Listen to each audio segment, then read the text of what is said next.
Hey you, welcome back. In this position it's white's turn. White is queen down, right? But it has a very nice and very strong move in order to destroy black, right? And you're very welcome to pause the video and try to think. Before this one, let's start the game from the beginning. We have white pieces. Ian Nepomniachtchi is with white pieces. He started the game with e4, and now we have c5 with Pichot, if I announce him correctly. We have knight to f3, e6, d4, c takes d4, knight takes d4, knight to c6, and now knight c3. The game continues. This opening well-known opening theory, and after queen to c7, bishop to e3, we have a6. This is the Taimanov variation in the Sicilian defense. Very nice and solid opening, and let's see how Ian handled this position. Of course, Sicilian has its own rules, right? And white started to attack immediately in the king side. He played queen to f3, and the idea behind that move is to play in the right moment, to play something like queen to queen here to g3 to attack the king side, or maybe queen h3. And of course, white, one of the main ideas is to free the long castling, so he would like to castle in long side. The game continues. Knight to e5, as you can see, the queen is under attack. Now we have queen to g3, b5. Of course, black stays in the center because the center is closed, and it seems that his king is safe there. But this is the big risk in the Sicilian. You're trying to create counterplay very early in the game. As you can see, he would like to play something like b4 and things like that, but the king is in the center, and this is one negative on for the Sicilian defense.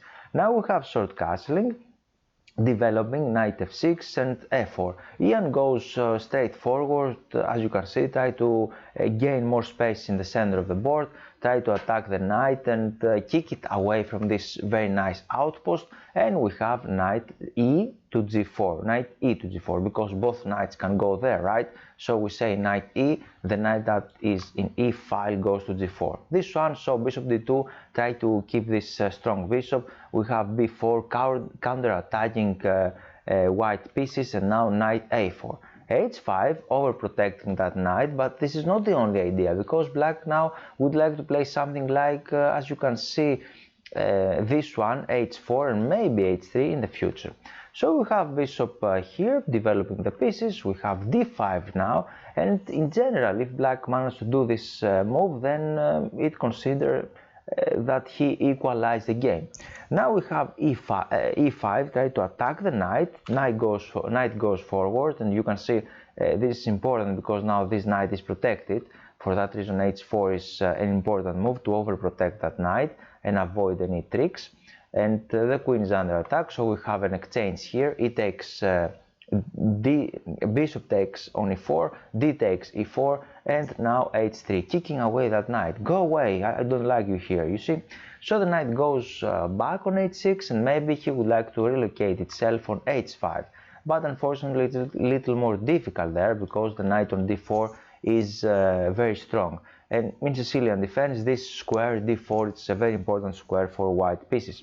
We have queen to b3 right now, because you can see white cannot really attack in the king side. It's nothing there.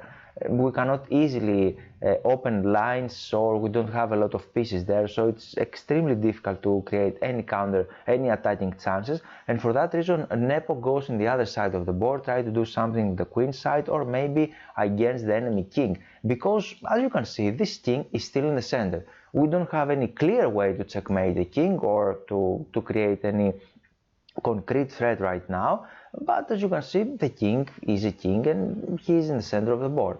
And not only that, the queen on b3 has a direct threat to b4 pawn, so this pawn is under attack. And here black has some moves.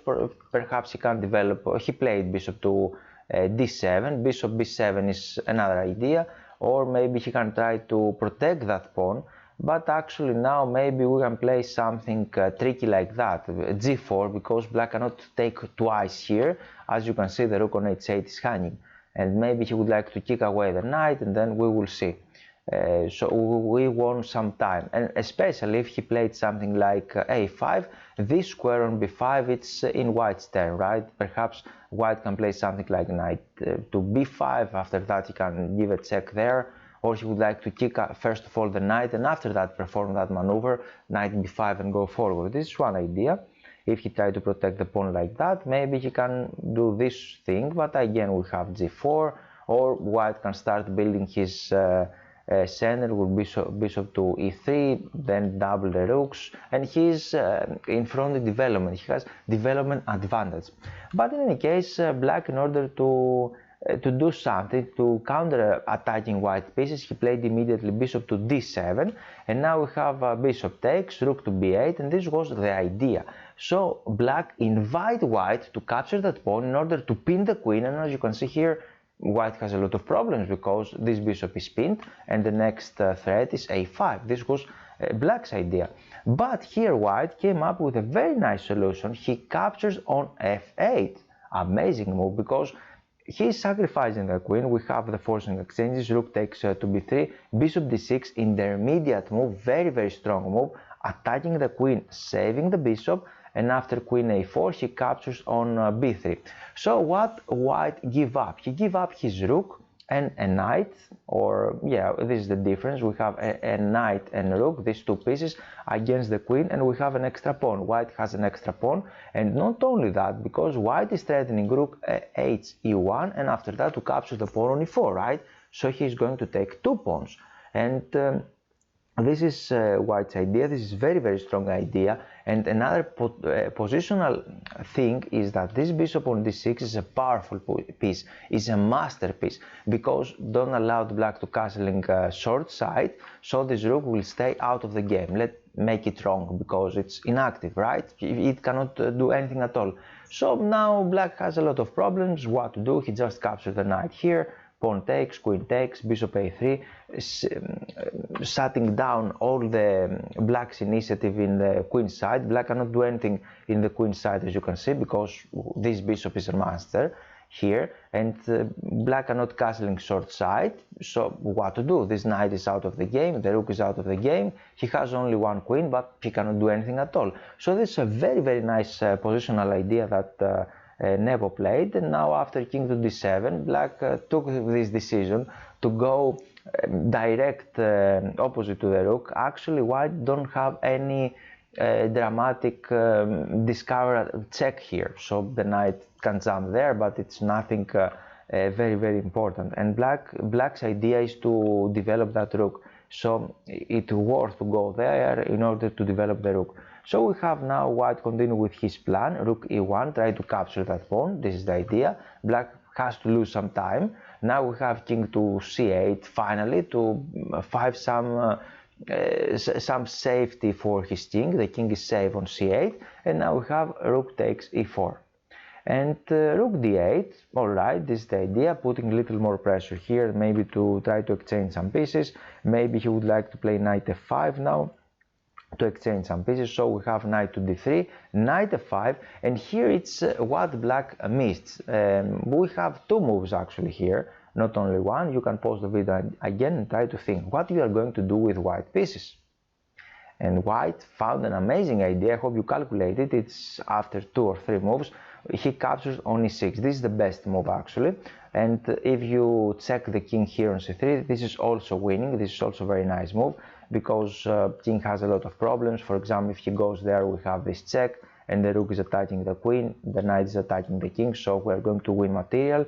But during the game, he captured on e6, and now he is attacking the queen, he is attacking the rook. So white doesn't have a lot of black cannot do a lot of things here. For example, after that we can capture the queen, and if he just captures on e4, then we can capture on d8. This is a check. The king don't have a lot of squares, only one square is available, and after that we have a double attack. Can you find it? Yes, knight to c5, attacking the king and queen. King can go there, we can capture the queen, he can recapture there, but after king to d2, you can see we have pawn majority here, we have an extra piece, this bishop is extra, so white is winning very easily. I hope you liked that video. You're very welcome to click the thumbs up button, share this video with your friends, and stay tuned on this YouTube channel to see more videos.